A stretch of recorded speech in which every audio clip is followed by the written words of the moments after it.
అందరికీ నమస్తే. Welcome to Mitty 9. మానవ హక్కుల ఉల్లంఘనకు వ్యతిరేకంగా మానవ హక్కుల పరిరక్షణ కోసం గత 4.5 దశాబ్దాలుగా విస్తృతంగా కృషి చేస్తున్న వారు, మానవ హక్కుల దృక్పథాన్ని విస్తృతపరచడంలో కీలక పాత్ర పోషిస్తున్నటువంటి వారు, మానవ హక్కుల వేదిక ఉభయ రాష్ట్రాల సలహాదారులు, రిటైర్డ్ లెక్చరర్ జీవన్ కుమార్ గారు మనతో ఉన్నారు. సార్ నమస్తే అండి. ముఖ్యంగా మానవ హక్కులు అంటే ఏంటి అన్న దాంతో ఈరోజు మన ఇంటర్వ్యూని స్టార్ట్ చేద్దాం సార్. ఓకే, మానవ హక్కులు అనేది అదొక భావన. మనిషి స్వేచ్ఛాజీవి, మనిషికి స్వేచ్ఛగా ఉండాలని, న్యాయంగా జీవించాలని, న్యాయమైన సమాజంలో ఉండాలని, అన్నీ తనకు అందుబాటులో ఉండాలని ఒక కోరిక ఉంటుంది, ఒక ఇన్హెరెంట్ కోరిక. అందుకే మానవ హక్కులు అనేవి సహజ సిద్ధమైనవి అన్నారు. అది ఎవరో రాజు ఇచ్చినవో, దేవుడు ఇచ్చినవో, లేక మోడీ ఇచ్చినవో, కేసీఆర్ ఇచ్చినవి కాదు. మనిషి by virtue of being a human being అంటాడు ఇంగ్లీష్లో. By virtue of being a human being you have rights. అయితే ఆ హక్కుల్ని మనం రాజ్యాంగం హక్కులు ఇవ్వలేదు. ఈ స్వాభావిక హక్కుల్ని క్రోడీకరించుకున్నాం. క్రోడీకరించి ప్రభుత్వం చేతిలో పెట్టినవి, మా హక్కులు నువ్వు కాపాడాలా, నిన్ను ఎన్నుకున్నా అని. అవి హక్కులు. హక్కుల అంటే దాంట్లో అండర్లైన్ థీమ్ ఏంటంటే ఆ నైతికత, సంతోషంగా ఉండడం, అన్యాయానికి మనిషి కాబట్టి జంతువు కంటే డిఫరెంట్ కాబట్టి తను స్వభావరీత్యా సంతోషంగా జీవించాలా, అన్యాయానికి అందుబాటులో ఉండాలా, ఒక నిండైన జీవితాన్ని తను కోరుకుంటాడు. ఆ నిండైన జీవితానికి గీటు ఏంటంటే హక్కులు. ఈ హక్కులు మొత్తం అనుభవించినప్పుడు మాత్రం నాకు నిండైన జీవితం వస్తుంది. ఒక కాన్సెప్ట్, ఒక తాత్వికంగా. అది అసలు ఈ మానవ హక్కులు అనే భావన ఎప్పుడు మొదలైంది సార్? అంటే మేము పాశ్చాత్య దేశంలో ఒక దశలో వచ్చింది, మన దగ్గర ఒక దశ వచ్చింది. నిజానికి భారతదేశం గురించి మాట్లాడాలంటే కొంచెం చరిత్రలోకి పోవాలా. భారతదేశంలో ఉన్న ఈ నిచ్చెన మెట్ల సమాజం, ఈ కుల వ్యవస్థ, అవర్ణ వ్యవస్థలో హక్కులు అనే భావన లేదు అసలు. మీరు రామాయణ మహాభారత ద్రౌపది వలవలు తెచ్చినప్పుడు అప్పుడు హక్కులు అనలేదు, మీరేం చేస్తున్నారని మాట్లాడేది తప్ప రామాయణంలో కానీ మహాభారతంలో కానీ, లేక ఆయన వాలిని దొంగచాటుకు చంపినప్పుడు హక్కులు రాలేదు. రాముడు చంపినప్పుడు హక్కుల భావన లేదు. ఎందుకంటే భారతదేశంలో వర్ణ వ్యవస్థ, ఈ హైందవ బ్రాహ్మణిక వర్ణ వ్యవస్థ పూర్తిగా హక్కుల గురించి ఎప్పుడు హక్కుల గురించి మాట్లాడలేదు. వాళ్ళు చెప్పిందంతా కూడా ఇది వర్ణ వ్యవస్థ, ఇక్కడ కర్మ, ఈ కర్మలో నీ కర్మ ప్రకారంగా నీ రాత ఎట్లుంది కాబట్టి నువ్వు దళితుడివి, నీ రాత ఎట్లుంది కాబట్టి నువ్వు కుండలు చేస్తావు, నీ రాత ఎట్లుంది కాబట్టి నువ్వు ఇట్లా ఉంటావు. కానీ నేను బ్రాహ్మణుని, నేను మీ అందరికంటే చాలా తెలివైనవని, కాబట్టి మీరు ఇవేవి అడగడానికి వీల్లేదు. By virtue of your birth, నీ పుట్టుకతో నువ్వు అట్లా పుట్టినావు కాబట్టి నువ్వు అట్లా ఉండవలసిందే అని హక్కుల భావన రాకుండా చూస్తున్నారు. ప్రజలు కూడా అమాయకత్వం వల్ల, అవిద్య వల్ల, విజ్ఞానం లేకపోవడం వల్ల వాళ్ళు కూడా దాన్ని యాక్సెప్ట్ చేస్తున్నారు. మనకు పురాతన కాలంలో తిరుగుబాట్లు ఎక్కువ కనబడవు. బుద్ధుడు వచ్చే వరకు కూడా పరిస్థితిలాగా ఉంటుంది. బుద్ధుడు వచ్చే వరకు అంతకుముందు రాజులు వీళ్ళంతా కూడా బుద్ధుడు మొదటిసారిగా కొంత హక్కుల భావాన్ని పెంపొందించే ప్రయత్నం చేస్తున్నాడు. ఆయన సంఘం అనేది చాలా ముఖ్యమని చెప్తాడు. సంఘం అంటే సమాజం, సంఘానికి శరణు, అందరు సంఘం శరణం గచ్చామి, బుద్ధం అంటే తెలివి, విజ్ఞానం అని ఆయన ప్రశ్నిస్తున్నాడు. బ్రాహ్మణులకి ఎందుకు విజ్ఞానం ఉండాలా? విజ్ఞానం అందరికి సంబంధించింది కదా, ఆ విజ్ఞానాన్ని అందరూ ఆపాదించుకోవాలా? విజ్ఞానం మీద అదుపు, ఈ కంట్రోల్ ఎందుకు, అజమాయిషి ఎందుకు అని మొదటిసారిగా ప్రశ్నించేవాడు బుద్ధుడు. అంతవరకు మనకు చరిత్రలో ఇక్కడ కనబడదు. చరిత్రలో తిరుగుబాటు చేసినట్టు కానీ మనకు అంటే ఉందే కానీ ఇక్కడ లిఖించబడలేదు, ఇక్కడ రికార్డు కాలేదు. అందుకని ఈ హక్కుల భావన అక్కడ మెల్లగా పెంపొందింది. ఆయన ఆ తర్వాత చాలా విషయాలు మాట్లాడతాడు బుద్ధుడు అహింస మాట్లాడతాడు. అహింస ఎందుకు మాట్లాడతాడంటే అప్పటికే బాగా ఈ యజ్ఞయాగాల్లో పశువులను చంపేయడం, దాంతో ఆయన వ్యవసాయం అభివృద్ధి కోసమని అహింస, పశువులను జంతువులను చంపరాదు అని మాట్లాడతాడు. అట్లాగే అందరు సుఖశాంతులతో ఉండాలా, చాలా సాదాసీదా జీవితాన్ని అనుభవించాలా, డాంబరంగా ఉండకూడదు, అందుకని చాలా సింపుల్గా ఉండే ప్రయత్నం చేస్తారు. ఇవన్నీ అంటే మొత్తం జీవితం అనేది ఒక చాలా ముఖ్యమైనది. ఆ జీవితానికి కొంత విలువ ఉంది. ఆ విలువను మొదటిసారిగా చెప్పింది బుద్ధుడు. కానీ ఇంతకాలం నీకు విలువ ఏం లేదు, నువ్వు అక్కడ పడి ఉండరా, నువ్వు చెప్పులు కుట్టు, నువ్వు అది చేయి, నువ్వు బట్టల్ని, నేను మాత్రం హాయిగా నేనేమి పని చేయను, నేను లేబర్ చేయను, నేను ప్రొడక్షన్లో ఉండను, మీరే ప్రొడక్షన్లో ఉండండి, నేను హాయిగా ఎంజాయ్ చేస్తా, ఇది కర్మ అని చెప్పింది బ్రాహ్మణిజం. దాన్ని ఇప్పుడు క్వశ్చన్ చేసింది మొదటిసారిగా బుద్ధుడు. అక్కడి నుంచి కొంత హక్కుల భావన మొదలవుతుంది. సార్, బ్రిటిష్ పాలనలో మానవ హక్కుల పరిస్థితి ఏంటి? అంటే దీన్ని కొంత వివరించాలి. బుద్ధుడు తర్వాత ఏంటంటే, బుద్ధుడు వరకు బాగానే ఉంది.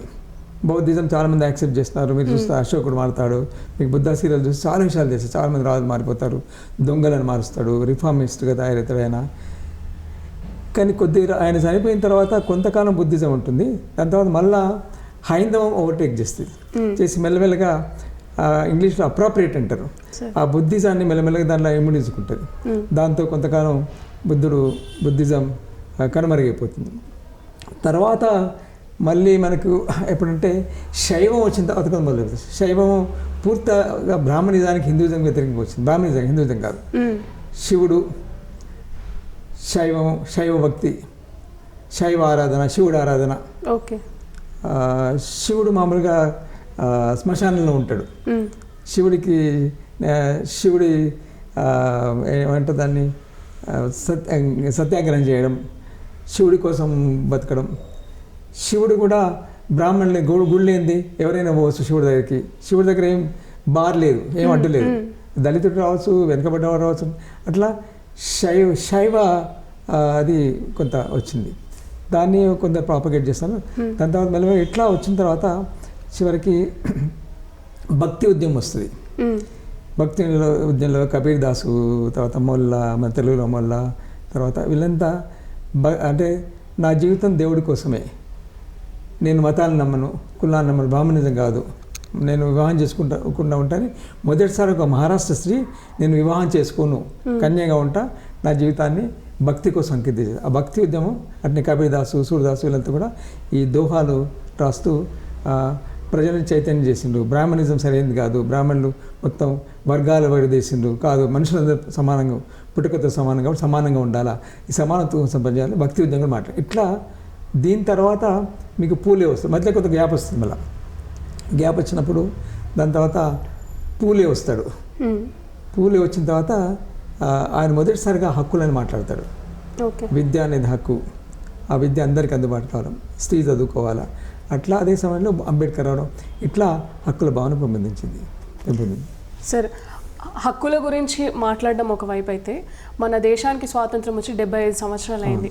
ఈ స్వతంత్ర భారతదేశంలో హక్కులను ఉల్లంఘిస్తున్న సమయంలో దానికి వ్యతిరేకంగా పోరాడాలనే భావన ఎప్పుడు మొదలైంది? ముందు బ్రిటిష్ వాళ్ళు, మీకు చరిత్ర తెలుసు, హరగోపాల్ గారు చెప్పారు, ముందు వాళ్ళు వ్యాపారం కోసం వచ్చినారు. వాళ్ళు వ్యాపారం చేసుకోవడానికి మాత్రం వచ్చారు. వాళ్ళు కొంత రిసోర్సెస్, అంటే ఈ భారతదేశంలో చాలా అనైక్యత ఉంది, ఇక్కడ అడవులు ఉన్నాయి, ఇక్కడ కొంత సంపద ఉంది, వీళ్ళ దగ్గర ప్రొడక్షన్ తక్కువ ఉంది అని చాలా వస్తువులు అక్కడ తీసుకొచ్చి అమ్ముకొని దాని ద్వారా వచ్చిన డబ్బులు తీసుకుపోవడానికి వచ్చినారు.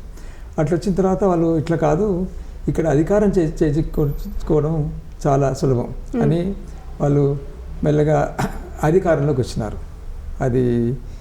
అధికారంలోకి వచ్చినాక సరే, బ్రిటిష్ రాని మన రాని, బ్రిటిష్ రాదు మన రాదు, ఇట్లా మొనార్కీ.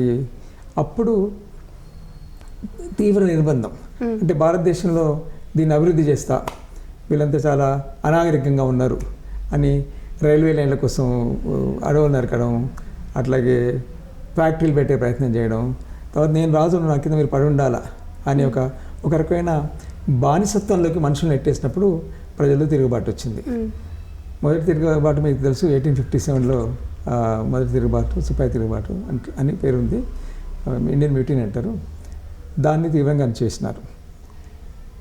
దాని తర్వాత మెల్లమెల్లగా గాంధీజీ రావడం, అట్లాగే ఈ అణచివేతకు వీళ్ళు చట్టాలు తీసుకురావడం, ఆ చట్టాల నుంచి వచ్చిన ఉపకెత్తిన ఈ నిరసన ధోరణులు, స్వాతంత్రకాంక్ష అప్పటి నుంచి మొదలైంది.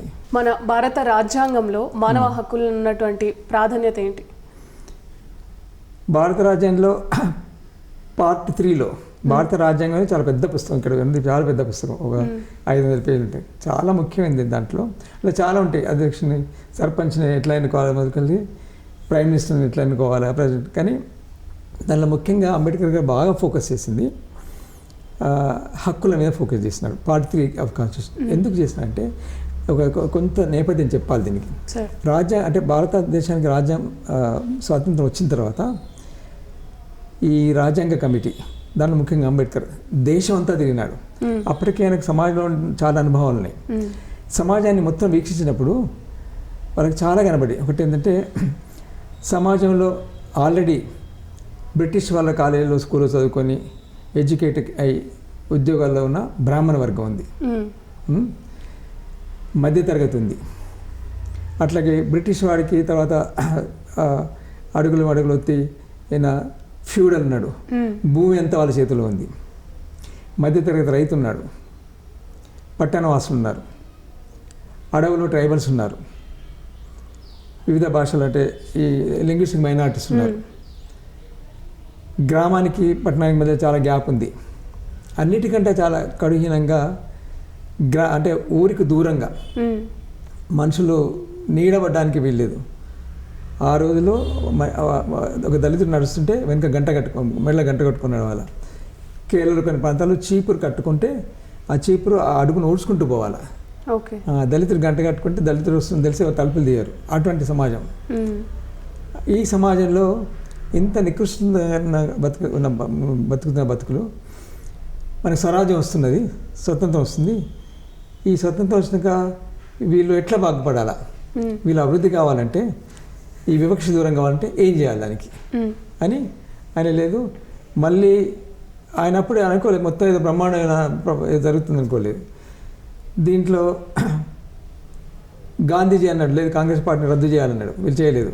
మళ్ళీ ఆ ఫ్యూడల్ సెక్షన్స్ దీంట్లోకి వస్తే కావచ్చు, కాబట్టి వీళ్ళ అభివృద్ధి ఉండదు కావచ్చు అని రాజ్యాంగంలో హక్కులు, కనీసం ఈ హక్కుల్ని వచ్చే ప్రభుత్వాలు ఈ హక్కుల్ని కాపాడే ప్రయత్నం చేస్తే, ఈ హక్కుల కోసం ప్రతి పౌరుడు అడిగితే అప్పుడు కొంత ప్రభుత్వాలు జాగ్రత్తగా ఉంటాయి కావచ్చు అని ఈ హక్కుల ప్రస్తావన తీసుకొచ్చినాడు. హక్కులు ఊరికి రాయలేదు, రాజ్యాంగంలో హక్కులు రాస్తున్నారు. హక్కుల్ని రక్షించే అంగాలు అంటాం మేము, organs of protection of human rights. ఈ హక్కులు రక్షించే అంగాలు పోలీసు వ్యవస్థ. పోలీసు వ్యవస్థ నిజానికి ఉంది హక్కులు రక్షించడానికే. మన వాళ్ళందరూ అనుకుంటే పోలీసు ఉంది, లేదు. పేదవాడు ఇక్కడ ఇది తారతమ్యాల సమాజం కాబట్టి వీడికి హక్కులు ఉన్నాయి, ఈ హక్కులు వీడు అనుభవించలేడు, కాబట్టి వీడి హక్కులు ఉల్లంఘన జరిగినప్పుడు నేను వాడికి కోసం పోవాలి ఇప్పుడు పోలీసులు. కానీ సమాజంలో పోలీసు ధనవంతుల కోసం పనిచేస్తారు. అందుకని హక్కులతో పాటుగా ప్రొటెక్షన్స్, రక్షణలు కూడా కల్పించినాడు. రక్షణలు ఏంటి? కోర్టు, చట్టాలు, హక్కులను కాపాడే చట్టాలు, ఇవన్నీ కల్పించినారు అని మొత్తం అడ్మినిస్ట్రేషన్ అంతా కూడా, ప్రభుత్వ మిషనరీ అంతా కూడా ఈ హక్కులు కాపాడడానికే. శంకరన్ గారు చెప్పేవారు అసలు మొత్తం గవర్నమెంట్లో ఉండే మిషనరీ అంతా కూడా ఈ ఆర్టికల్ 21 జీవించే హక్కు కాపాడడానికే. వాళ్ళు పెట్టే సెమినార్లు కావచ్చు, వాళ్ళ వీడియో కాన్ఫరెన్స్లు, చీఫ్ మినిస్టర్ టూర్లు, ఏమైనా కావచ్చు.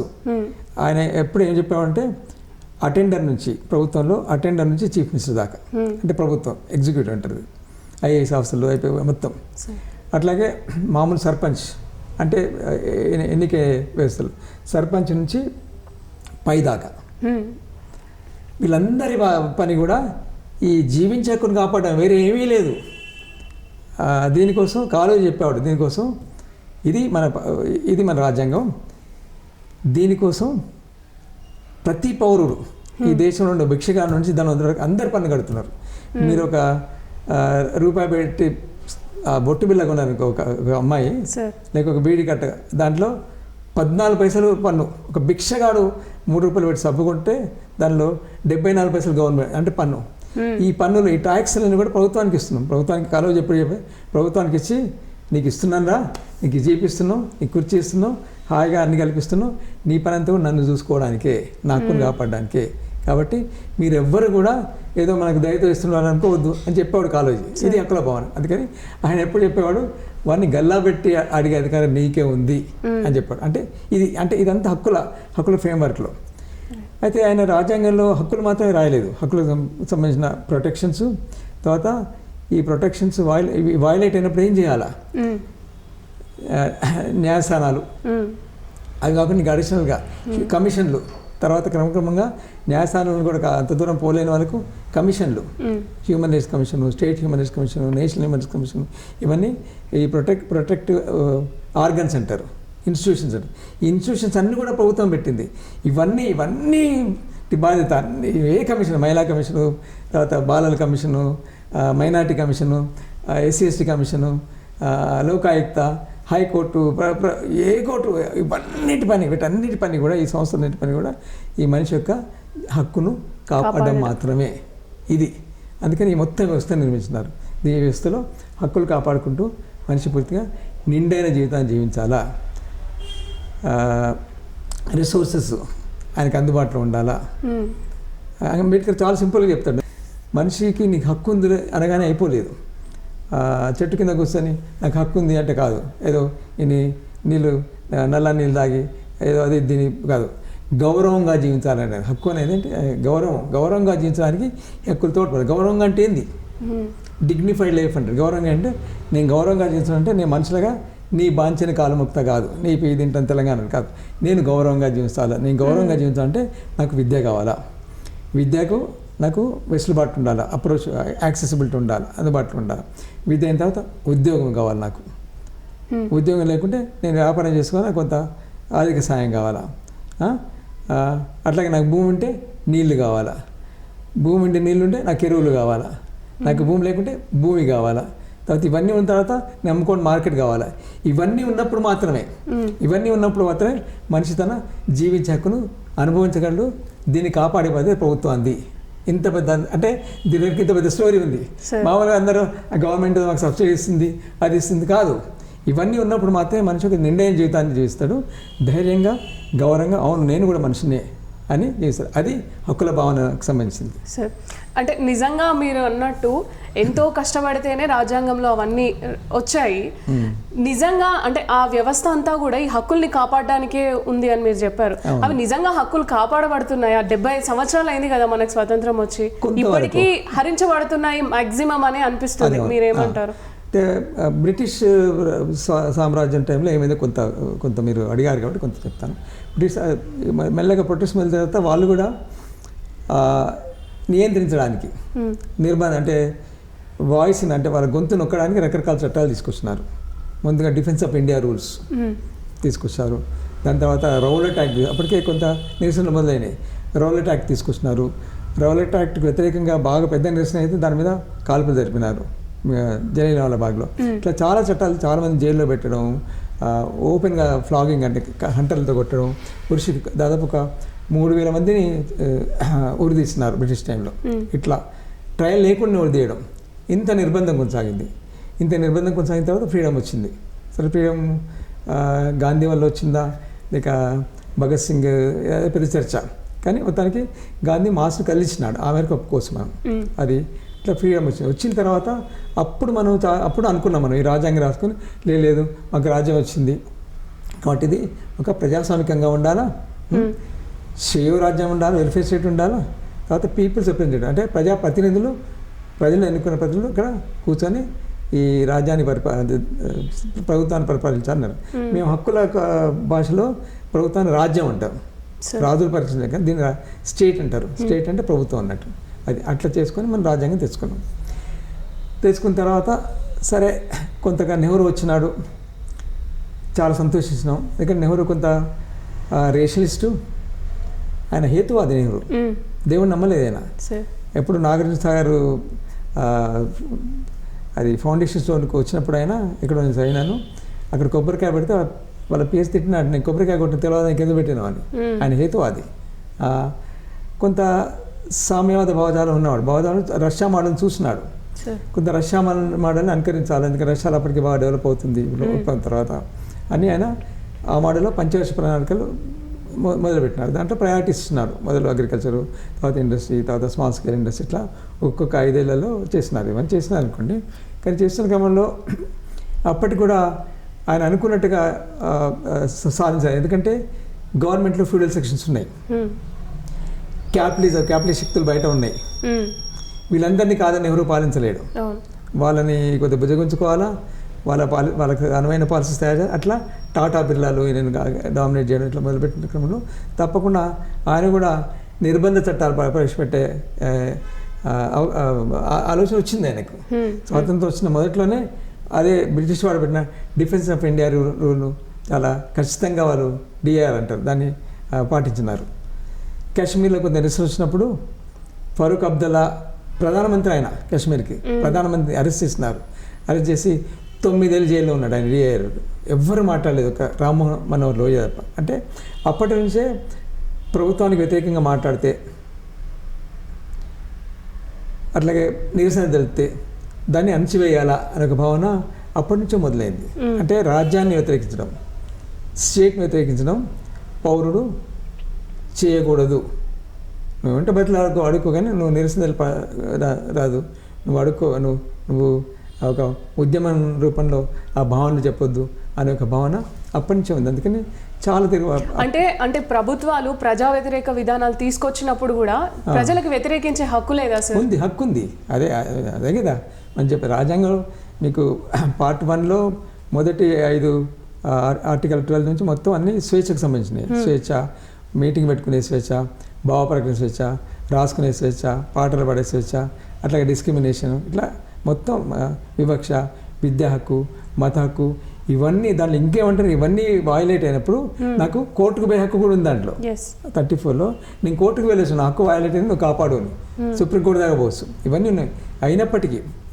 అయినప్పటికీ హక్కులు పూర్తిగా అమలు కాలేదు.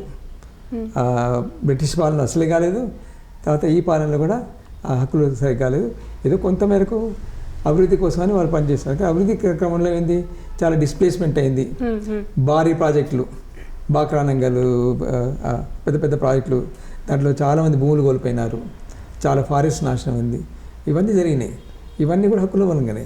1975-76 చీకటి సంవత్సరం అని కూడా అంటాం. అది సమాజం పైన ఎలాంటి ప్రభావం చూపించింది సార్?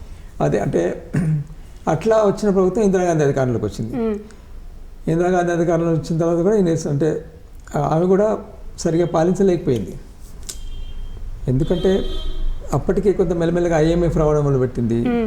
ప్రపంచవ్యాప్తంగా ప్రపంచ శక్తులు భారతదేశం మీద కాన్సన్ట్రేట్ చేయడం, తర్వాత వాళ్ళు కూడా ఈమెను కొంత ఇన్ఫ్లుయెన్స్ చేయడం. ఆమె ఏ మోడల్, ఊరికి గరీబీ మోడల్ ఉంది, ఆమె లోపల ఏ మోడల్ లేదు. అట్లా 75 సరిగా అంటే కొంత ఆమెకు తిరుగులేని ప్రజా సపోర్ట్ ఉండడం, చాలా పెద్ద ఎత్తున మెజారిటీ రావడంతో బాగా నిరంకుశంగా వ్యవహరించడం మొదలుపెట్టింది. అప్పుడు ఆ టైంలో బీహార్లో విద్యార్థుల ఉద్యమం వచ్చింది.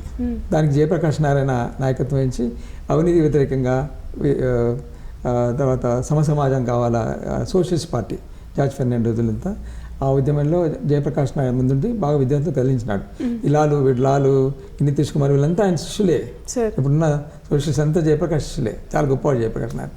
అట్లా వస్తున్న సమయంలో అదే సమయంలో ఏమైందంటే ఇందిరాగాంధీ ఈ రాయబరేలీ ఎలక్షన్స్లో ఆమె కాంటెస్ట్ చేసినప్పుడు ఆమె అంటే అహంకారంతో చాలా తప్పుడు పనులు చేసింది. అంటే ఆమె కోసం చేసినారు చాలా. ఒకటి ప్రైమ్ మినిస్టర్ ఆఫీస్ని కొంత ఎలక్షన్ కోసం వాడింది. అట్లా ఇంకో 2-3 పనులు చేసింది. అక్కడ డిస్ట్రిక్ట్ కలెక్టర్ మీటింగ్కు పండాలు వేయించినాడు, కుర్చీలు వేయించినాడు, కలెక్టర్ వేయించినాడు. అది పార్టీ మీటింగ్. దాన్ని రాజనారాయణ క్వశ్చన్ చేసినాడు. క్వశ్చన్ చేస్తే అలహాబాద్ హైకోర్టు 75లో జూన్లోనే అనుకుంటా ఆమె ఎలక్షన్ ఆమెను కొట్టేసి ఈమె ఎన్నిక చెల్లనేరదుంది. ఇందిరాగాంధీ ఎలక్షన్ పిటిషన్ దాంట్లో ఆమె వ్యతిరేకంగా తీర్పడం చాలా పెద్ద షాక్. ఆమె అది భరించలేకపోయింది. దాని మీద కూడా బాగా నిరసన వచ్చింది. ఆశ్చర్యంగా ప్రజలంతా వ్యతిరేకించినారు ఆ తీర్పుని.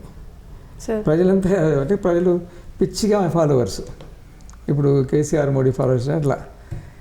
దాంతో దాని ప్రజాబలం నాకు ఉందనే దాంతో ఆవిడ ఈ ఆర్టికల్ ఈ పార్ట్ 3లో ఉండే హక్కుల్ని సస్పెండ్ చేసింది.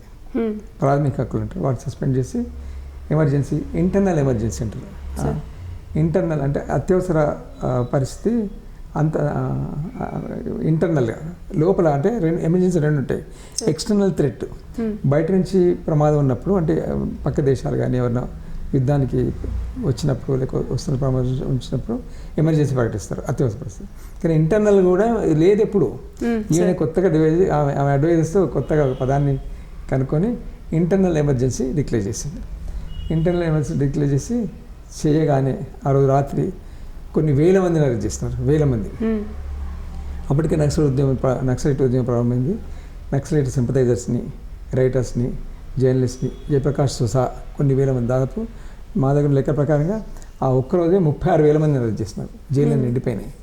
నిండిపోయి పత్రికల మీద ప్రెస్ సెన్సార్షిప్ తీసుకొచ్చింది. ఆ రోజు మేము నాకు బాగా అప్పటికే నేను లెక్చర్ని గుర్తు, 75 జూన్ 26 రోజు పత్రికలన్నీ తెల్లగా వచ్చినాయి. ఎడిటోర్స్ లేవు ఇక్కడ. వైట్ నేను ఎక్స్ప్రెస్, హిందూ ఎడిటోర్స్ లేకుండా తెల్ల పత్రికలే మొత్తం. న్యూస్ ఉంది, లోపల ఎడిటోర్స్ లేవు. అంటే అంత తీవ్రమైన నిర్బంధం. అట్లా పాలించడం మొదలుపెట్టింది. అప్పుడు సరే అంటే చాలా తీవ్రమైన ఇవన్నీ పీడీ యాక్టు, డిఐఆర్, అప్పుడు కొత్తగా మీసా అనే చట్టం తీసుకొచ్చింది. Maintenance of social security act, maintenance of internal security act, ఇదొకటి లేదు. అది ఇదివరకు నేను చెప్పిన డిఐఆర్ ఉంది, దాన్ని ఇంటర్నల్ సెక్యూరిటీ యాక్ట్గా రూపొందించి ఒక దాని కింద అందరినీ లోపలేసేసింది. అందరినీ లోపలేసేసి నేను నగరాన్ని అంత క్లీన్ చేస్తాను, దేశాన్ని చాలా అభివృద్ధి చేస్తా. ఇప్పుడు కొడుకుండే వాడు చాలా ఎక్స్ట్రా కాన్స్టిట్యూషన్ పవర్స్ అప్పటికే అనుభవిస్తుండు. వాడు చాలా దుందుడుకువాది సంజయ్ గాంధీ. వాడు అది కొంత అధికారం తీసుకొని ఈ డిమాలిషన్స్ మొదలుపెట్టినాడు. టర్క్మన్ గేట్ వ్యవహారం మీరు వింటారు. టర్క్మన్ గేట్ అని ఢిల్లీలో చాలా పురాతనమైన మొఘల్ కాలంలో ఒక గేటు, దాని దగ్గర ఒక స్లమ్ ఉంటుంది. ఆ స్లమ్ వాళ్ళు ప్రతిఘటిస్తే ఆ గేట్ను మొత్తం డిమాలిష్ చేసేసినాడు. రాత్రికి రాత్రి డిమాలిష్ చేసి ఒక 34 బుల్డోజర్లు తీసుకెళ్ళి మొత్తం డిమాలిష్ చేసి ఫైరింగ్ ఓపెన్ చేసి 20 మంది ఆ ఫైరింగ్లో చనిపోయినారు. ఇట్లా నగరం అంతా అల్లకల్లోలం చేస్తున్నారు. అదొక అంశం. రెండో అంశం ఫ్యామిలీ ప్లానింగ్ ఇంప్లిమెంట్ చేయాలని. ఆ ఫ్యామిలీ ప్లానింగ్ ఇంప్లిమెంట్ చేయడానికి బలవంతంగా తీసుకెళ్ళి ఆపరేషన్ చేయించడం. బోల్డ్ కొన్ని వందల కథలు వచ్చినాయి. దాని కథలు, నవలలు, బలవంతంగా పెళ్లి కాని వాళ్ళకి తీసుకెళ్ళి ఆపరేషన్ చేయండి. అంటే తీవ్ర నిర్బంధం, ఎవరు మాట్లాడడానికి వీల్లేదు. కాలేజీల యూనియన్లు రద్దు అయిపోయినాయి, ట్రేడ్ యూనియన్ల మీద నిర్బంధం, ఇంత నిర్బంధ పరిస్థితి. దీనివల్ల కొంత అయితే సేమ్ టైం ఏమైందంటే ఆమె ఒక మంచి పని చేసింది. పార్ట్ 3 రద్దు చేసింది, కానీ పార్ట్ 4లో మనకు directive principles of state policy అంటారు. అంటే అవి ఈ దేశం ఎటు పోవాలా, దీని దిశ ఎటు ఉండాలని కొన్ని ప్రిన్సిపల్స్ రాసుకున్నాం మనం. ఇది సమాజం వైపు పోవాలా, సామాజిక వివక్షణ సమాజం, ఆర్థిక సమానత్వం, రాజకీయ సమానత్వం వైపు ఈ పాలసీస్ ఉండాలని దాన్ని రాసుకున్నాం. వాటిని ఇంప్లిమెంట్ చేసే ప్రయత్నం. దాంట్లో వాటి నుంచి 20 పాయింట్ ప్రోగ్రామ్స్ ఒకటి తీసుకొచ్చింది. Anti poverty program. అప్పుడే బ్యాంకు జాతీయకరణ చేయడం, తర్వాత దళితులకు భూమి ఇవ్వడం, ఆ తర్వాత వాళ్ళకు పోల్ట్రీ ఫార్మ్ పెట్టుకోవడానికి లోన్ ఇవ్వడం, ఇట్లా కొన్ని 20 పాయింట్ ప్రోగ్రామ్స్ ఒకటి ఒక మంచి పని అది. కానీ నిర్బంధం మాత్రం చాలా పెద్ద ఎత్తున చేసింది. దీంతో ఆమెకి బలహీన వర్గాల్లో, దళితుల్లో బాగా పేరు వచ్చింది. కానీ కొంత మేధావి వర్గంలో, ఆలోచించే వాళ్ళ వర్గంలో మాత్రం బాగా చెడ్డ పేరు వచ్చింది. తర్వాత మళ్ళీ ఎలక్షన్ పెట్టినప్పుడు ఓడిపోయింది. అది దాని ప్రభావం ఏంటంటే మొదటి ఆ ఎమర్జెన్సీ ప్రభావం ఏంటంటే చాలా పెద్ద ఎత్తున ప్రజాస్వామ్య హోరు వినిపించింది. గాలి వినిపించింది. ఎమర్జెన్సీ ఎత్తేగానే పెద్ద ఉద్యమాలు, రకరకాల ఉద్యమాలు అన్నీ బయటకు వచ్చేసినాయి. ఎమర్జెన్సీలో ఉన్న అవన్నీ బయటకు వచ్చాయి, రకరకాల కథలు, బోల్డ్ రిపోర్ట్స్. దాని తర్వాత వేసిన షా కమిషన్ తర్వాత ఎలక్షన్లో ఓడిపోయింది, జనతా పార్టీ బయట వచ్చింది. అప్పుడు షా కమిషన్ ఇస్తే దాంట్లో మొత్తం చాలా విషయాలు బయటకు వచ్చినాయి. ఇప్పుడు సంజయ్ గాంధీ చేసిన ఆక్రోశాలు, అట్లాగే ఈ ఫ్యామిలీ ప్లానింగ్ పెడితే ఏం జరిగింది దేశంలో, తర్వాత మొత్తం దేశవ్యాప్తంగా ఎంతమంది జైళ్ళలో ఉన్నారు, ఎంతమంది అక్రమంగా ఉన్నారు, ఎవరెవరికి బెయిల్ రాలేదు, ఎంతమంది చనిపోయినారు, ఇవన్నీ బయటకు వచ్చినాయి. ఇట్లా జనతా పార్టీ అధికారంలోకి వచ్చింది. జనతా పార్టీ అధికారంలోకి వచ్చినప్పుడు సరే కాంగ్రెస్ పార్టీ ఓడిపోయింది, నిరంకుశత్వం పోయింది అనుకున్నాం. కానీ అప్పుడు జనతా పార్టీ అధికారంలోకి వచ్చినప్పుడే ఈ బీజేపీ బీజం దాంట్లో ఉంది. అంటే బీజేపీ మేజర్ పార్టీ బీజేపీ ఉండే, సోషలిస్టులు, తర్వాత యంగ్ టర్క్స్ అని జయప్రకాష్ నారాయణ శిష్యులు, చంద్రశేఖరు, అది లాలూ ప్రసాద్, నితీష్ కుమార్, వీళ్ళందరూ అప్పుడు స్టూడెంట్స్ లీడర్స్, వీళ్ళంతా అసలు యంగ్ లీడర్స్ వాళ్ళందరూ ఉండి వీళ్ళందరూ ఎలక్షన్లో గెలిస్తే జార్జ్ ఫెర్నాండెస్, అప్పుడు వీళ్ళందరూ సమ్మేళనంతో జనతా పార్టీ ప్రభుత్వం ఏర్పడింది. కానీ ఆ ప్రభుత్వం కూడా ఎక్కువ నిలవలేదు. జనతా పార్టీ ప్రభుత్వంలో కొంచెం అంటే హక్కుల విషయంలో కొంత మేలు జరిగింది. వాళ్ళు ఈ పీడీ యాక్ట్ లాంటి యాక్ట్లు రివ్యూ చేస్తాను చేయలేదు, వాళ్ళు చేసే సమయం దొరకలేదు. త్వరలోనే జనతా పార్టీ పడిపోయింది. అంటే ఎమర్జెన్సీ కాలంలో ఉద్యమకారులకైతే తీవ్రమైనటువంటి నష్టం జరిగింది. దాని తర్వాత దాని ప్రభావం అంటే ఉద్యమకారులని బలపరిచిందా, బలహీనపరిచిందా? బలహీనపరచలేదు. ఎమర్జెన్సీ కాకుంటే అంటే మన రాష్ట్రంలో నక్సలైట్ ఉద్యమాన్ని ఉదాహరణ తీసుకుని బెంగాల్ బెంగాల్లో అప్పటికే 16 మొదలైంది. దాని కోసం మెరుపుగా ఇక్కడ శ్రీకాకుళం మొదలైంది. బెంగాల్లో అప్పటికే సిద్ధార్థ శంకరయ్య ప్రభుత్వం చాలా తీవ్ర నిర్బంధం, ఎన్కౌంటర్లు మొదలుపెట్టినారు. ఇక్కడ శ్రీకాకుళం పోరాటంలో కూడా అక్కడ కూడా అప్పటికే ఎమర్జెన్సీ రాకముందే 71 నుంచి ఎన్కౌంటర్లు మొదలైనాయి. మామూలుగా అక్రమ అరెస్టులు, తీవ్రమైన చిత్రహింసలు, తర్వాత రౌడీలు చంపడం, భూస్వాముల సేనలు చంపడం మీకు శ్రీకాకుళం కనబడుతుంది. కానీ వెంగళరావు వచ్చేసరికి దీంతో కాదు, మనుషుల్ని ఆయన బంప్ ఆఫ్ అనేవాడు, బంప్ ఆఫ్ చేయడం ఆయన కోడ్ వాడు. పోలీసులకి ఆదేశాలు, ఎస్పీ ఫోన్ చేస్తే ఏం చేస్తాడంటే బిఓ అంటే చంపేయమని. రామనాథ్ స్టేషన్ కూడా అట్లాగా ఆదేశాలు ఇచ్చాడు. అప్పటికి నిర్బంధం బాగా ఉంది వాళ్ళ మీద. ఎమర్జెన్సీలో ఇంకా తీవ్రమైంది. ఎమర్జెన్సీ వచ్చిన తర్వాత మాత్రం అంటే ఈ ఉద్యమాలు వెనక్కి ఏం పోలేదు. కొంత సెట్ బ్యాక్ అయింది. అంటే చాలా ముఖ్యమైన క్యాడర్ని చాలామంది చంపేస్తున్నారు ఇక్కడ కానీ బెంగాల్లో కానీ. బెంగాల్లో సిద్ధార్థ శంకరే అక్కడ ఆయన ఈ లాకప్ డెస్క్ డిసప్పేరెన్స్ ఫేమస్, చాలా కొన్ని వందల మంది డిసప్పేర్ అయినారు. దాని మంచి సినిమాలు కూడా వచ్చాయి. మహాశ్వేత అది ఒక మంచి నవల రాసింది. అట్లా ఇక్కడ కూడా అట్లాగే జరిగింది. కానీ ఉద్యమాలు బలపడ్డాయి. ఈ నిర్బంధంతో ఉద్యమాలు భయపడ్డాయి. తర్వాత ప్రజాస్వామిక వాతావరణం బాగా మళ్ళా పునరుద్ధరించుకొని హక్కుల సంఘాలు వెలుగులోకి వచ్చినాయి. ఎమర్జెన్సీ తర్వాత హక్కుల సంఘాలు వచ్చినాయి. అసలు నిజానికి హక్కుల సంఘం యొక్క ఆవశ్యకత ఆశ్చర్యంగా నెహ్రూనే గుర్తించిండు. ఎప్పుడైతే నేను నిర్బంధం గురించి చెప్పినాను కదా, ఇక్కడ బాగా నిర్బంధం, సత్యాగ్రహాల నిర్బంధం, బోర్డు మీద జైల్లో వేయడం, లాఠీ చార్జీలు కావడం, మాస్ లాఠీ చార్జీలు, తర్వాత ఉప్పు సత్యాగ్రహం, కాంగ్రెస్ పార్టీ బాగా దానిలో ఆందోళన పాల్గొంటుంది. ఆ టైంలో అప్పటికి నెహ్రూకు బాగా వెస్ట్ గురించి బాగా తెలుసు. ఆయనకు బ్రిటన్లో పనిచేస్తున్న మానవ హక్కుల సంఘం గురించి తెలుసు, ఫ్రాన్స్లో ఉండే మానవ హక్కుల సంఘం తెలుసు. ఆయన అప్పుడు ఏమనుకుంటే ఇక్కడ కూడా ఒక మేధావుల సంఘం ఉండాలి, ఈ నిర్బంధాన్ని ప్రచారం చేయడానికి, ప్రపంచవ్యాప్తంగా దీని గురించి రాయడానికి, మాట్లాడడానికి, తీర్మానాలు చేయడానికి, ఇది ప్రజాస్వామికం కాదు చెప్పడానికి ఒక మూడు గొంతు ఉండాలి. ఆ మూడో గొంతు హక్కుల సంఘాన్ని నెహ్రూ ఎంచుకున్నాడు. ఎందుకని రవీంద్రనాథ్ ఠాగూర్ను ఒక ఇండియన్ సివిల్ లిబర్టీస్ యూనియన్ పెట్టి రవీంద్రనాథ్ ఠాగూర్ను ప్రెసిడెంట్గా పెట్టినారు. దానికి సరోజినీ నాయుడు సెక్రటరీ, ఒక ప్రెసిడెంట్, ఆయన గౌరవ అధ్యక్షుడు, తర్వాత మీన్ అని ఒక ఫేమస్ అడ్వకేట్ ఆయన కార్యదర్శి. ఇట్లా హక్కుల సంఘంలో అప్పుడే వచ్చింది. చాలా పని చేసింది హక్కుల సంఘం. చాలా నేను చదివినా అదంతా. వాళ్ళు ఈ జలియన్వాలా బాగ్ మీద ఒక రిపోర్ట్ తయారు చేస్తున్నారు. తర్వాత అప్పటికి రైతు ఉద్యమాలు వస్తున్నాయి, వాటి మీద మాట్లాడినారు. అడవిలో ఈ ఆదివాసుల ఉద్యమాలు వస్తాయి, వాటి మీద హక్కుల గురించి మాట్లాడినారు. కానీ స్వాతంత్రం వచ్చిన తర్వాత ఏమైందంటే ఈ హక్కుల సంఘాలు నెహ్రూకు కొంత కంటకింపుగా తయారైంది. ఈ హక్కుల సంఘాలు మళ్ళీ ఇక్కడ పాలన గురించి మాట్లాడడం మొదలుపెట్టినాయి. అప్పుడు వెంటనే హక్కుల సంఘాలు అవసరం లేదని రద్దు చేసినాడు. అయితే జయప్రకాష్ మాత్రం లేదు, హక్కుల సంఘం కావాల్సిందే. అప్పుడు PUCL స్టార్ట్ చేస్తున్నాడు, people's union for civil liberties, 76లో జయప్రకాష్ నారాయణ. అట్లా హక్కుల సంఘాలన్నీ బయటకు రావు. దాంతో భాగంగా కలకత్తాలో APDR, ఇక్కడ మన దగ్గర APCLC, ఆ CLC పెట్టినప్పుడే నాగిరెడ్డిది ఒక గ్రూపు, తర్వాత వేరే వాళ్ళది APCLC. ఇట్లా క్రమంగా చాలా దేశవ్యాప్తంగా హక్కుల సంఘాలు వచ్చినాయి. 1990 నూతన ఆర్థిక విధానం, న్యూ ఎకనామిక్ పాలసీ వచ్చిన తర్వాత మానవ హక్కుల పైన దాని ప్రభావం ఎలా ఉందంట? చాలా ఉంది. అయితే 2001 వచ్చేసరికి ఏమైందంటే అప్పటికే ఇంటర్నేషనల్ మానిటరీ ఫండ్ వచ్చింది. దేశాల ఆర్థిక పరిస్థితులు బాగాలేక అప్పులు తీసుకొని మొదలుపెట్టినారు ప్రపంచవ్యాప్తంగా. ఇంటర్నేషనల్ మానిటరీ ఫండ్ వచ్చింది, వరల్డ్ బ్యాంక్ వచ్చింది. వరల్డ్ బ్యాంక్ పాలసీల్లో కొంత ఇంటర్వ్యూన్ కావడం, జోక్యం చేసుకోవడం, ఈ పాలసీలు ఇట్లా ఉండాలి అవి ఎట్లా ఉండాలి సైలెంట్గా డైరెక్ట్ చేయడం మొదలుపెట్టింది. అప్పుడు దేశంలో బాగా ఆర్థిక మాంద్యం వచ్చింది, ధరలు బాగా పెరిగిపోయినాయి, ఇన్ఫ్లేషన్ వచ్చింది. తర్వాత మన దగ్గర బంగారం నిల్వల్ని బయటికి తీస్తున్నారు, తెలుసు మీకు, మొత్తం రిజర్వ్ బ్యాంక్ బంగారం బయటకు తీసుకుని. అప్పుడు ఇట్లా కాదు, ఈ ప్రభుత్వమే అన్నీ చేస్తే చేయలేదు కాబట్టి నూతన ఆర్థిక విధానాలు తీసుకొచ్చినారు. ఆర్థిక విధానాలు ఏంటంటే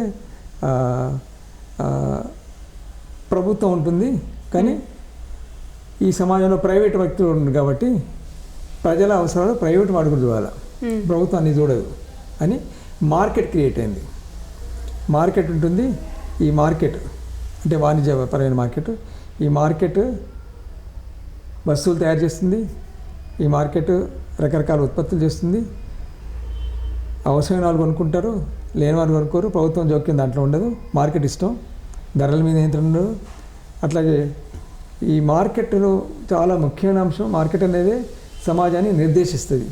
ఇదివరకు అనుకున్న వెల్ఫేర్ స్టేట్లో చాలా లాఫ్టీ ఐడియాస్ అవేమీ లేవు. మార్కెట్ అనేది చాలా ముఖ్యమైనది, మార్కెట్ అనేది ముఖ్యమైనది అని వాళ్ళు మార్కెట్ క్రియేట్ చేస్తున్నారు.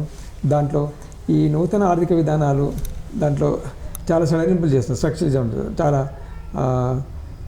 అప్పుడే గ్యాట్ ఒప్పందం జరిగింది అగ్రికల్చర్లో, అట్లాగే WTO వచ్చింది. ఇవన్నీ కూడా మానవ హక్కులకు విఘాతం కలిగించినాయి. ఎందుకంటే ఇవన్నీ కూడా ప్రథమంగా జీవించే హక్కు మీద దెబ్బతీసినాయి. ప్రభుత్వం ఉందే జీవించే హక్కు కాపాడడానికి, కానీ వచ్చిన తర్వాత ఏంది, నేను జీవించే హక్కు నేను కాపాడలేను. ఆరోగ్యంలో ప్రైమరీ హెల్త్, ప్రైమరీ ఎడ్యుకేషన్ మాత్రమే నా బాధ్యత అని ప్రభుత్వం ఉంది. లేదు, హైయర్ ఎడ్యుకేషన్ నా బాధ్యత కాదు, ప్రైవేట్ కాలేజ్ రాని, ప్రైవేట్ యూనివర్సిటీలు రాని, ప్రైవేట్ హాస్పిటల్స్ రాని, నేను ఈ రెండు మాత్రం చూసుకుంటాం. ఇవన్నీ చూసుకోవడానికి రిసోర్సెస్ లేవు దగ్గర.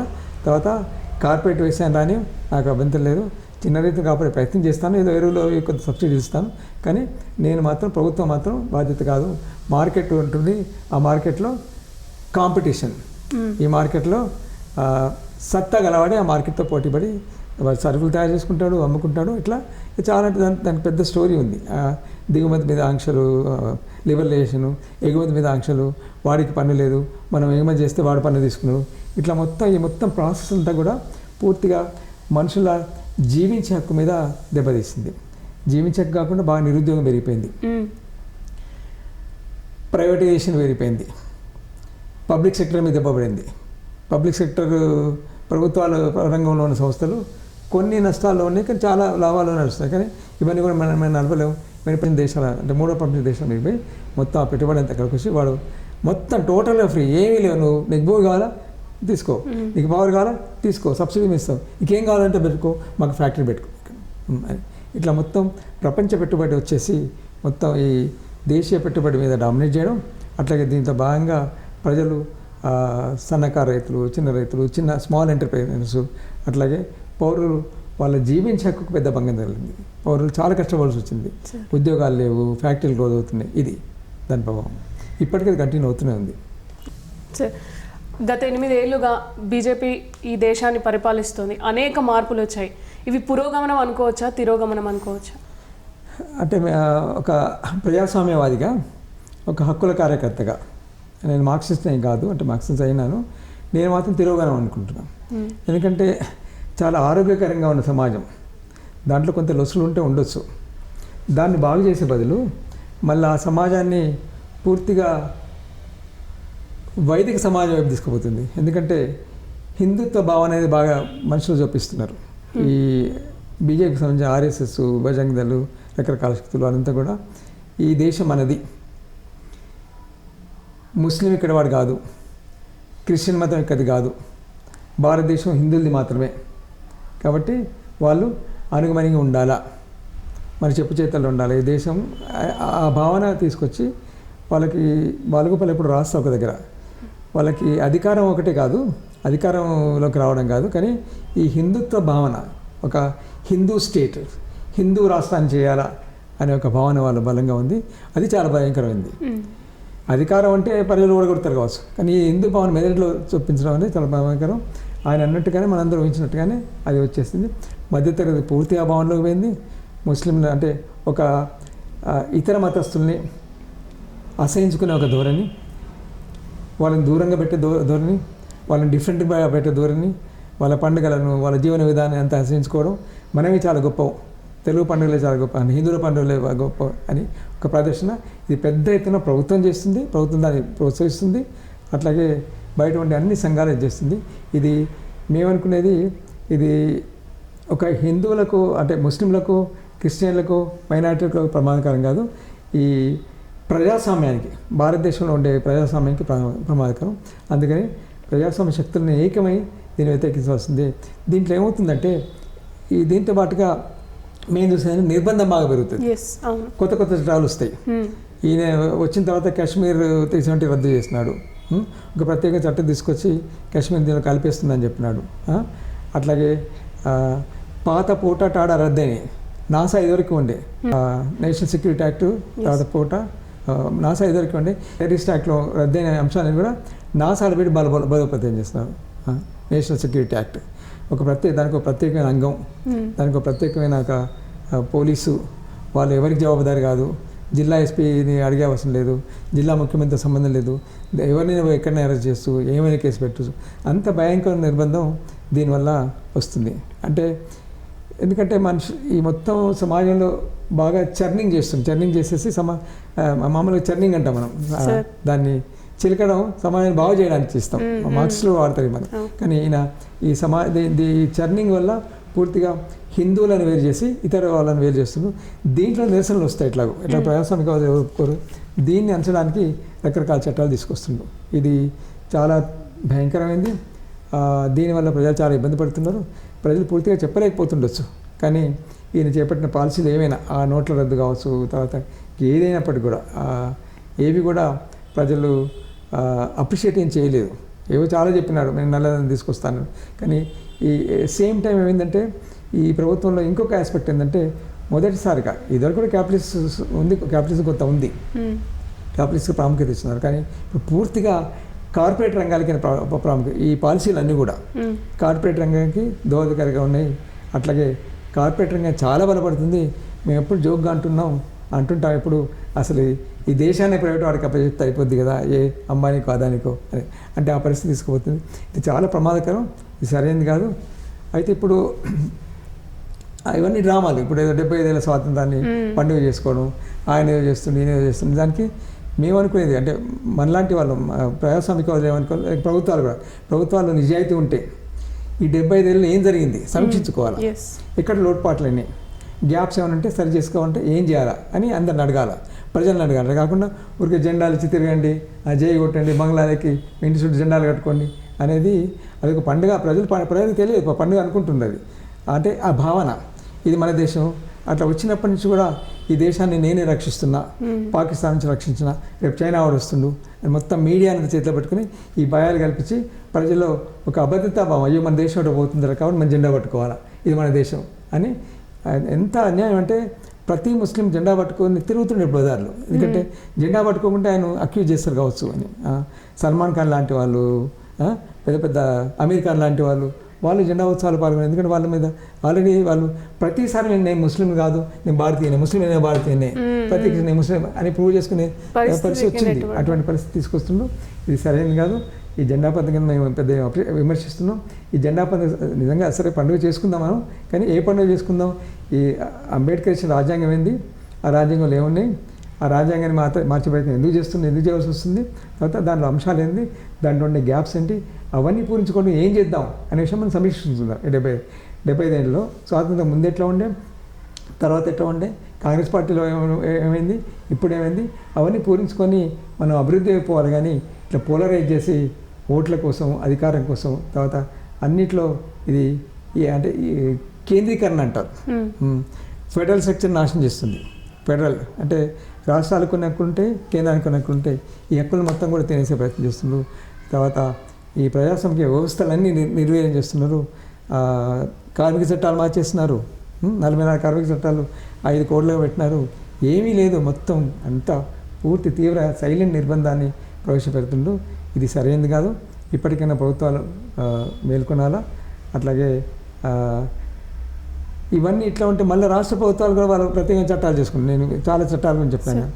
ఈ సెంట్రల్ యాక్ట్ కాకుండా ప్రతి రాష్ట్ర ప్రభుత్వం మళ్ళీ స్పెషల్ పవర్స్ యాక్ట్స్ అని పెట్టుకుంది. తెలంగాణ ప్రభుత్వం ఆంధ్రాలో ఉంది, మళ్ళీ తీసుకుంది. ఇక్కడ కూడా తీవ్ర నిర్బంధం, మాట్లాడడానికి వీల్లేదు, పాటలు పాడడానికి వీల్లేదు, ఆ, రాయడానికి వీల్లేదు. సుందర భవన్లో మీటింగ్ కూడా తాళాలు వేసిన ఉదాహరణ మనకి ఇక్కడ ఉన్నాయి. అంటే ఈ నిర్బంధం కేంద్రం వాడి నిర్బంధం ఉంది, ఇక్కడ నిర్బంధం ఉంది, ఇద్దరు కూడా పండుగ చేసే ప్రయత్నం చేస్తున్నారు. దీన్ని మేము తీవ్రంగా మాకు తీవ్రమైన ఆక్షేపణ ఉంది. మేమేం కోరుకుంటున్నాం అంటే ఈ సందర్భంలో, ఈ పండుగ సందర్భంలో జెండాలు పట్టుకోండి, కానీ ప్రజలు మీరు ఫ్రీగా మాట్లాడండి, ఏమైంది, ఈ జెండా వెనక ఏముంది, ఈ జెండాలు పట్టుకున్నాం కానీ మాకు ఇది జరిగింది, ఈ మా ఆకాంక్షలు, ఈ ఆకాంక్షలు వినండి, ఇవి మా యాస్పిరేషన్స్, వీటిని మీరు తీర్చండి, మీరు అధికారంలో అని చెప్పే బాధ్యత ప్రజలకు ఉంది. ప్రజలు మాట్లాడిస్తారో లేదా వేరే విషయం, కానీ మాట్లాడాలా, ప్రభుత్వాలు కూడా ఆ వెసులుబాటు కల్పించాలి, అప్పుడే దాని పండుగ అవుతుంది. సార్ ఇప్పుడు అంటే స్వాతంత్రం వచ్చి 75 సంవత్సరాలైన సందర్భంగా కోట్ల రూపాయల ఖర్చుతో ఆజాదీ కా అమృత్ మహోత్సవ్ అనే ఒక కార్యక్రమాన్ని తీసుకున్నారు. హర్ ఘర్ తిరంగా అనే పిలుపునిచ్చారు. ఇవన్నీ వాళ్ళు ఇవ్వడం వరకు ఓకే, కానీ అది ప్రజలు ఇష్టంగా యాక్సెప్ట్ చేయాలి, ఇంప్లిమెంట్ చేయాలి. కానీ నార్త్ ఇండియాలో మనం ప్రస్తుతం చూస్తే రేషన్ షాప్స్లో మీరు జెండాని కొనుక్కుంటే కానీ రేషన్ ఇవ్వమనే పరిస్థితికి తీసుకొచ్చారు. దీన్ని అసలు అంటే ఇక్కడ హక్కుల్ని ఉల్లంఘించడమే కదా, దాన్ని ఎలా చూడాలి మనం? నిర్బంధం. ఇప్పుడు ప్రజలు ఏదో జెండా పట్టుకోమంటారు, కానీ పట్టుకున్నప్పుడు నిర్బంధంగా, అంటే నేను చెప్పాను కదా, పూర్తి అధికారం ఉన్నవారు పెత్తనం పూర్తిగా చెలాయించడానికి ప్రయత్నం చేస్తారు, అప్పుడు నిర్బంధాన్ని వాడతారు. ఎందుకంటే వీరికి బ్రూట్ మెజారిటీ వచ్చింది, పార్లమెంట్లో అడగడానికి వీల్లేదు. చట్టాలు పాస్ అయినప్పుడు ఎవరు మాట్లాడలేదు. 4 చట్టాలు ఎన్ని పెన్షన్ సంబంధించిన చట్టాలు మార్చినాడు, అన్నీ మార్చేస్తున్నాడు. కాశ్మీర్ మీద ఇప్పుడు చర్చ జరగలేదు. కాబట్టి ఈ బ్రూట్ మెజారిటీ ఉన్నప్పుడు నిర్బంధం ప్రవేశపెడతాడు, తప్పకుండా అది హక్కుల ఉల్లంఘననే. అది నిర్బంధం ప్రవేశపెట్టడానికి వీల్లేదు, దాన్ని మనం ఖండించవలసిందే. మానవులు ఇది ఖండిస్తుంది. ప్రజలు స్వచ్ఛందంగా ఫ్రీగా బయటకు వచ్చి పండుగ చేసుకుంటే చేసుకోనియండి, కానీ ప్రతి ఇంటికి నువ్వు జెండా తీసుకోవాల్సిందే, మీ ఇంటి మీద జెండా పెట్టాల్సిందే, రేషన్ షాప్లో నువ్వు జెండా కొనుక్కోవాల్సిందే, ఏదో ఈ చెట్టు పెట్టే జెండాలు అమ్ముతున్నారు రూపాయి కొట్టి అనేది నిర్బంధం. అది సరైనది కాదు. దీన్ని ఎవరు ప్రజలు హర్షించరు, హక్కుల సంఘాలు అసలు హర్షించవు.